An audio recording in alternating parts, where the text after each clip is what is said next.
Hey, what's up guys, this is Ken for TalkAndroid.com, and today we're taking a look at the Samsung Galaxy Note 8.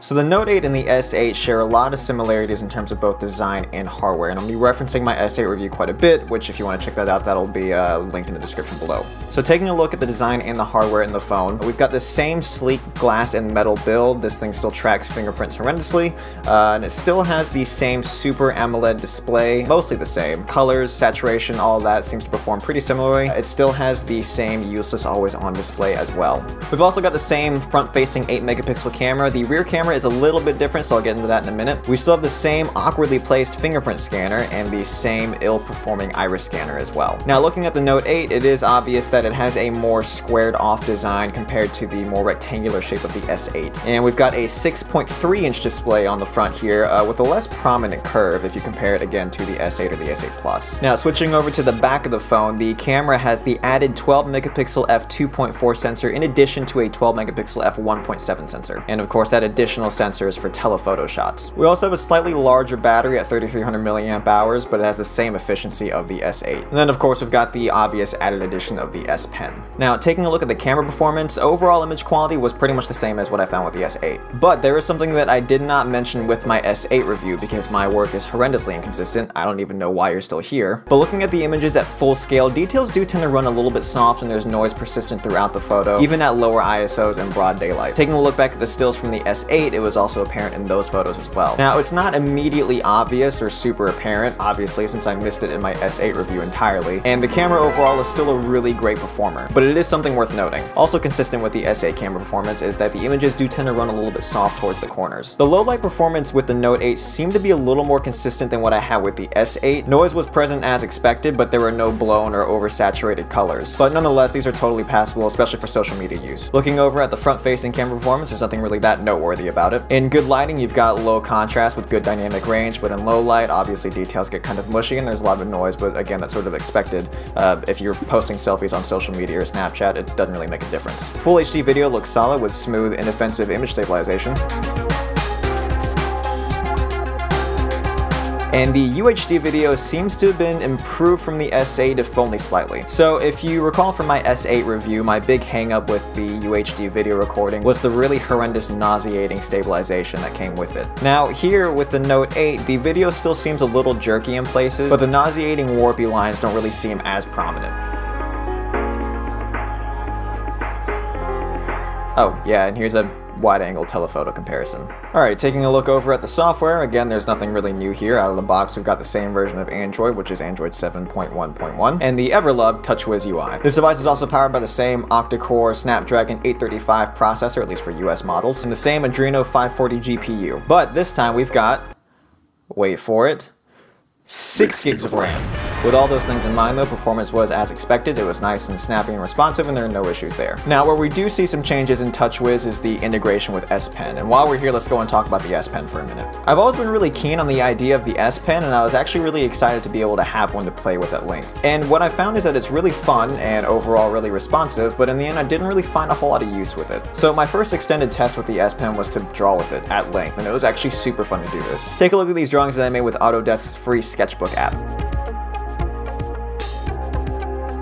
Alright, calm down. I didn't actually freehand these. The contours were traced, but I did freehand the additional line work, cross-hatching, and shading. Now, I easily spent hours sketching these. My initial interest in art was actually in drawing and painting before I got into video, so I haven't done anything like this since college, and it was really fun to get back into it on a smartphone of all things. So what about more practical functionality? I mean, Samsung did spend a lot of time talking about shopping lists in their marketing for some reason, so let's make a shopping list. What a horrendous experience. So there's a sticky note app that I always use. I know that's so totally 2010, but it works. I can easily type up a list, rearrange items, cross things off the list, all with ease. So taking a look at the Notepad app that came built into TouchWiz, writing out the list wasn't the issue, it was everything that came after that. Now, I think most of this is down to the app itself, but doing simple things like rearranging items in a shopping list was really awkward and cumbersome. You had to select a lasso tool, circle the item that you wanted to move, make sure you circle all the line strokes, otherwise you're only going to chop off parts of the word, and then you could drag it around and move it as you please. It was just a really awkward experience. Also, hovering to scroll only worked sometimes, and it didn't feel very intuitive or responsive at all. Maybe with more time and experimentation with different apps, I would have found my groove with the S Pen, but again, ultimately, I didn't really find a whole lot of use day to day with it. But ultimately, at least for now, I view it more as a fun novelty. Now, keep in mind this point of view is definitely something that varies from person to person. Honestly, if it was actually just a gimmick, it wouldn't have lasted this long. But I do know of a lot of people who have found a lot of use with it in their day-to-day activities.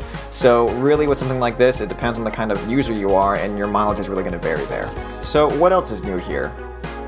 Well, how about a more matured Bixby? My last visit with Bixby was when she was still in her infancy with the launch of the S8. So how has she aged in these last few months? Well, I still don't really care for voice assistants at all, and I still hate the Bixby button, but there are some things of note here. There's now the integration of XP and leveling up. I'm not really sure what that's for or why it's there. I think it's to encourage people to keep using Bixby. You have leveled up to a level 10 Bixby Blood Elf. Bigsby Vision pretty much works the same. Location scanning and text detection work fine, but it's still really terrible at identifying products. At least it gives fewer wine suggestions this time around. Bigsby Voice had the most notable changes that I saw. Now, first and foremost, this isn't a critique, but something that I just noticed using it. Usually whenever you use a voice assistant and you give it a command, like open this app, it just does the thing. But with Bigsby Voice, if you give it a command, like opening an app, it actually shows Bigsby going through your phone, going through the app drawer, and then opening the app. It's not really a criticism, it's just really a strange thing to watch. It's like Bixby is going through my phone and doing this thing. I mean, I guess that's the idea if you want to give the impression that there's a sentient voice assistant built into your phone. It's kind of strange. Anyways, as far as functionality goes, I found that it was extremely inconsistent. I'm not sure if other people have had this experience. Maybe it's because of my thick Japanese accent. Or my inability to properly speak English. But, for example, I found this to be most evident when I was trying to shuffle a particular playlist in Google Play Music, which never worked the first time until... Shuffle my Google Play Music playlist electronic.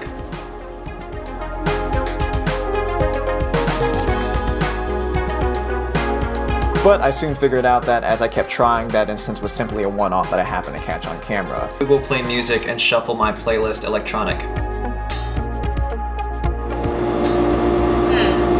Find that playlist. And shuffle my playlist electronic. Uh-oh, I can't seem to find the playlist you're looking for. It seems to have a lot of trouble recognizing the same word multiple times in a row. Now, besides the typical voice-activated command like Hey Bixby, you can also hold down the Bixby button to talk and give a command, but I found it to be a little bit more awkward in its usage. Now, Bigsby Voice also features a voice password. Hi Bixby. Unlock my phone. Tell me your voice password to continue. Dick butt. Okay, here are the lock screen and security settings. Because if you don't want to stretch your finger across the back of the phone to try to reach the fingerprint scanner, or get out of the sunlight and take off your sunglasses so the iris scanner can read your eyes, or try to reach your thumb across the large screen to try and hit in a pin or pattern, you can always just give the Bigsby wait command, announce your password, hope it recognizes it, and then hit the home button, because instead of taking you straight to your home screen after it unlocks your phone, it takes you straight to the security and settings menu. So when you consider all of these things as a whole, who would really benefit from a device like this? Should you stick with the S8 or the S8 Plus, or do you go with the Note 8? Perhaps you even just jump ship entirely to an iPhone 10. Me personally, I'd probably stick with the S8 or the S8 Plus if you want a bigger screen and you don't mind the aspect ratio. I really don't mind giving up the S Pen and the dual camera because that's really all that you're losing. Or maybe you're just a big-handed, sausage-fingered Yeti man who has an affinity for pens.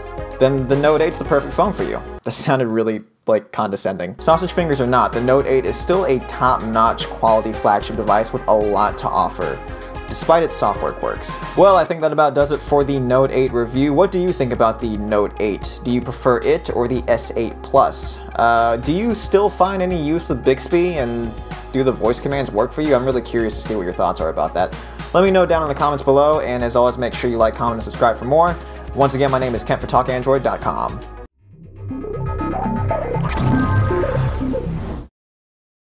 Now, looking over at the video performance, full HD video looks... Oh my god, I hate this phone! What's an RPG themed joke I can make about Bixby? What is Bigsby? What's another RPG related thing that starts with a B? Ogre. Blood elf. Blood elf? Alright, I'll try that one.